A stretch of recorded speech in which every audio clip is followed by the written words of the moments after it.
Tara, samahan natin maglechon si Papa Reinhardt. Kasama si Paolo at ako bilang alalay. Hirap na hirap na ako. Video ka lang dyan. Madali lang ha. Hawakan mo. Yan, dinadakot-dakot niya na. Tinatahi yung baboy dun sa tubo para malaglag. Yung spine pala tinatahi din. Ilalagay niya na yung mga spices, pandan, tanglad, kung ano man, sibuyas. Oh, expert na expert talaga dati ni Papa Reinhardt. Yan na, sinara na nga. Habang nugasan ni Paolo ang mga hugasin. Malapit na. Natapos din kami pagkatapos ng isang oras. Dadalhin na nga sa makina para lutuin.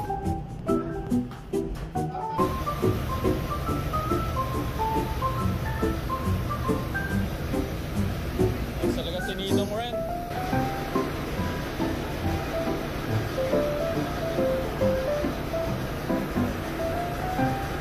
Tanghalian na to nang inabot kami. Yung uling pinabaga muna. Ang ganda ng klaseng uling na ginamit namin dyan. Ayan, pati si Makmak na pahawak ni Reinhardt ng lechon. Aming head cook, si Ninong Ren.